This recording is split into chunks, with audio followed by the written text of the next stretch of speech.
Hello my friends, welcome back to my channel. I'm Michael, and today I want to chat with you about something that I found to be very interesting in my experience, and these things come up in my life to be a lesson to me, and so, well, hopefully you get some value out of this and don't have to go through it as well. So, on the self-initiated spiritual journey, which is essentially a spiritual journey or a spiritual path that takes place strictly inside, without teachers from the outside, without very much assistance or guidance from the outside. And and it's kind of crucial for many of us to go through this path very alone and in a sort of state of solitude for many reasons, and one of those is for us to finally hear for the first time our inner world and not have other people speaking over it. And so I wanted to share a little lesson from my self-guided journey through spirituality and healing. So today I'll tell you about a very interesting unfolding that happened. Usually our spiritual lessons come in waves. It would be too much for us to handle all at once. So they come in waves. There's these different layers of lessons. There's a lesson plan inside of us. When we activate this self-guided spiritual journey, we activate a sort of manual or lesson plan inside of us that's designed to help burn away a lot of the dysfunction in our system. Our ego mind, our conceptual mind is riddled with like nonsense and dysfunctional beliefs and patterns, and life is trying to get rid of that. A lot of these beliefs and patterns we picked up when we were like 3, 4, and they were survival mechanisms for us as a child, and we need to like unwind that. But our culture doesn't have that process. Many cultures have a process of unwinding the childhood, which is really a psychological state of immaturity. And I think that there's a big fear of going into an adult state, a spiritually mature state. It's not devoid of childlikeness. We're maybe devoid of a naivety, but we're not devoid of childlike nature. In fact, it's amplified. This is the nature that we're reasserting through the spiritual journey, because the spiritual journey is not like, oh, I'm going to pick up a bunch of information that's useful. It's more like, I'm going to clear out all the junk that I've picked up so that consciousness, the me that is behind everything else, is able to see clearly. Consciousness is already clear. We don't need to clarify our consciousness. There's one consciousness. We need to clarify our perception so that consciousness is seeing and speaking and perceiving clearly, okay?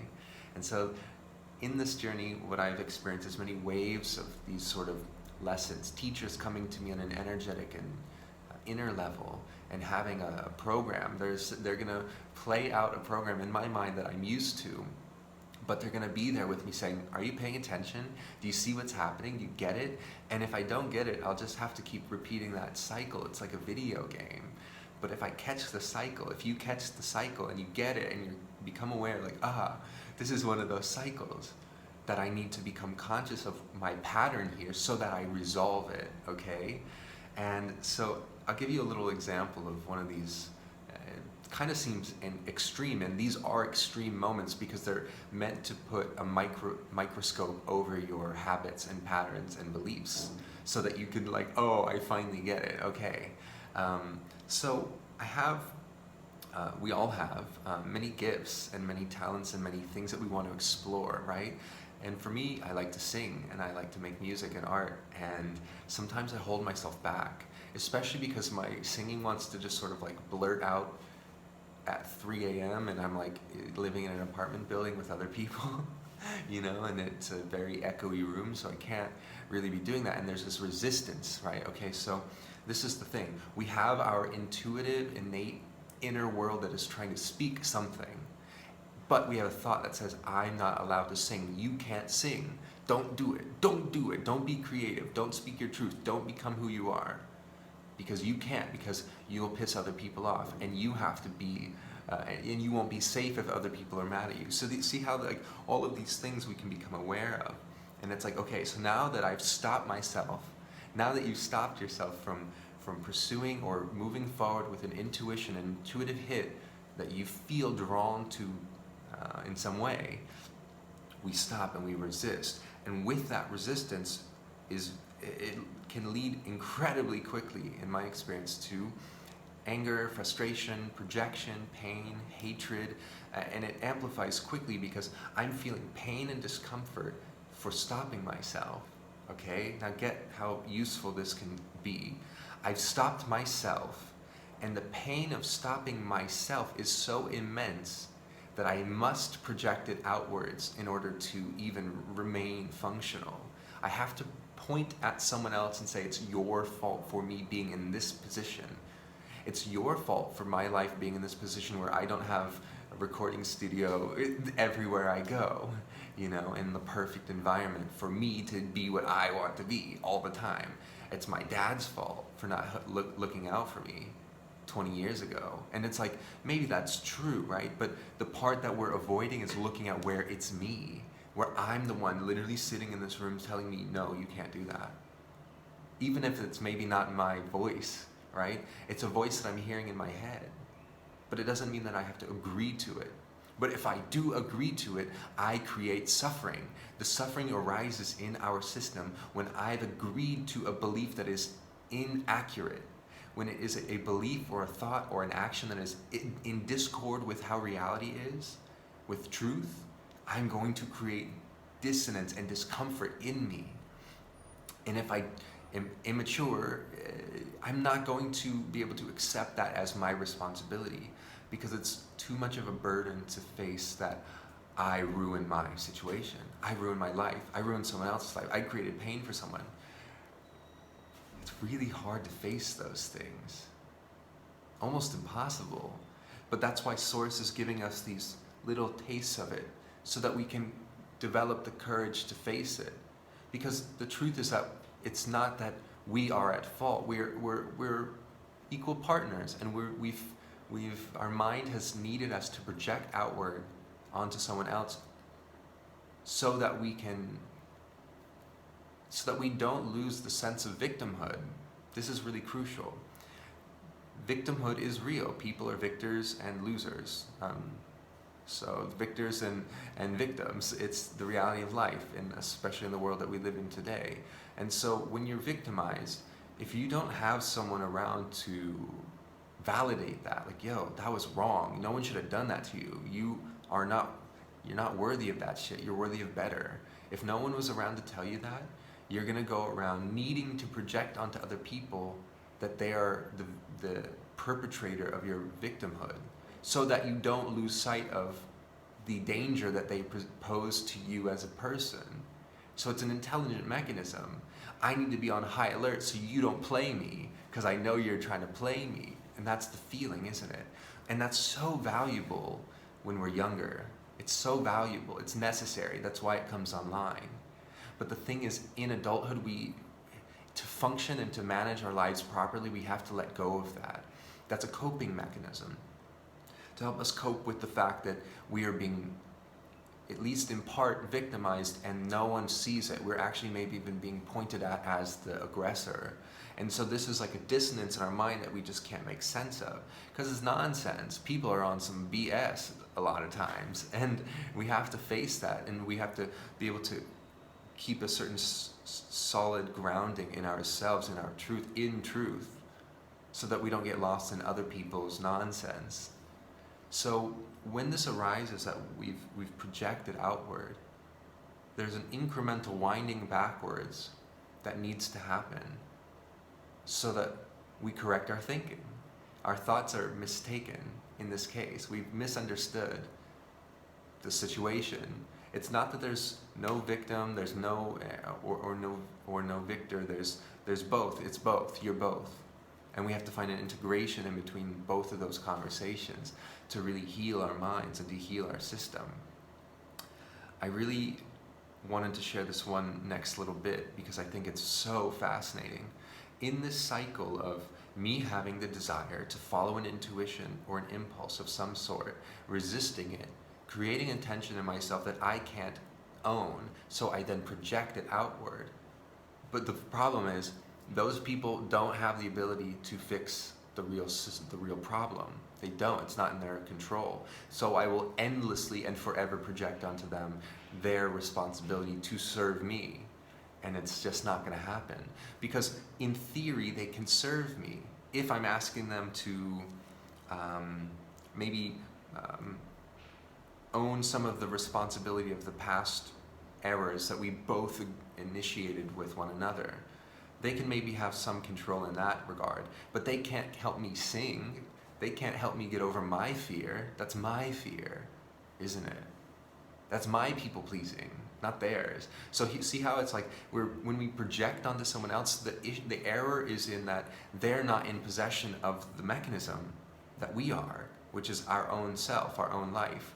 We have an entire life right here for us to manipulate and to utilize. And so if we give our power over to someone who is not in power of our life, we are confused. And that's why we won't make progress. And frankly, like, those people who hurt you don't know how to make progress for you. They didn't do it in their own life. They can't do it for you. Okay? Now the final step is, if this is not resolved, if you don't break through the fear barrier, that's it. You just have to break through the fear barrier. But if you don't, it will manifest as physical illness. Get this. So I had this experience, I've had it several times actually, maybe some of you guys are familiar. When our psychological world becomes too chaotic and unbearable in any particular moment, in a moment of sheer, you know, like, we all know that space. Sometimes people turn to self-harm, don't they? Now, why is that? I want to tell you a little anecdotal experience that was mine. I had such frustration in my mind that I wasn't living my truth, and frustration at other people, supposedly for them getting me in the situation where I wasn't living my truth. Both are partly true, aren't they? Because I didn't accept that, the resistance in my mind was so intense, the suffering was so intense that I literally was like, and I hit my leg, I hit my own leg. Like, out of impulse, I just couldn't help it. And immediately, the psychological happening subdued very quickly. And my focus was immediately put down onto my leg in the physical pain. And so anytime prolonged psychological distress is in our system, we are inching ourselves towards cancer and other illnesses that are meant to get our attention off of our mind and onto at least some kind of way to solve some of our issue. We put it into our physical body so that someone can help us. We live in 2021. No one in a modern medicine knows how to help people with mental illness because it's not their domain. They're like, literally, that's not their job. This is a spiritual issue. It's not a chemical issue. The chemicals will alter themselves if your spirit is in alignment. So we're working at it backwards, okay? And so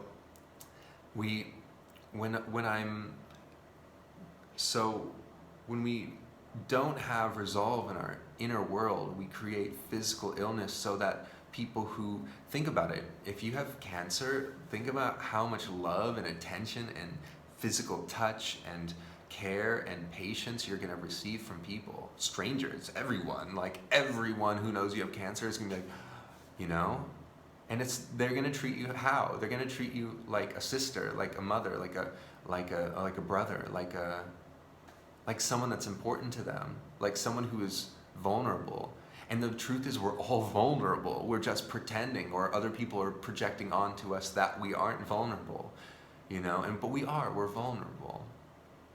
And we want to be treated that way. And sometimes we need physical touch, or we need compassion and love so much that we create physical illness in our system so that we have an excuse to ask for the things that we don't usually have the courage to ask for directly, which is love, compassion, touch, time. We need to learn to ask for these things. We need to directly know what our love languages are and ask for those needs to be met. Because we're suffering in these little bubbles, in these little domes that we are all in, that are, like, first of all, devoid of the most basic things like food, water, shelter, love. These are human contact, human connection. These are fundamental. This is why people are like dying slowly, because they're not receiving the basic nutrients they need. We're all in a chronic state of malnourishment from a spiritual and emotional level, and we're too wounded to ask other people to help us, right? And so I want to present a few little points as to maybe how we can correct our thinking on this in this way regarding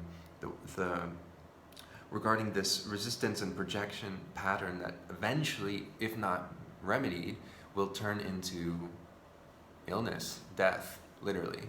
So, but the thing is, the solution is like mega easy. We have to develop consciousness, right? That's what this channel is about. We have to develop consciousness, awareness. We have to develop our personal awareness of our patterns so we can stop causing problems in our lives. Because like that's literally it. It's literally it. It's you. Sorry.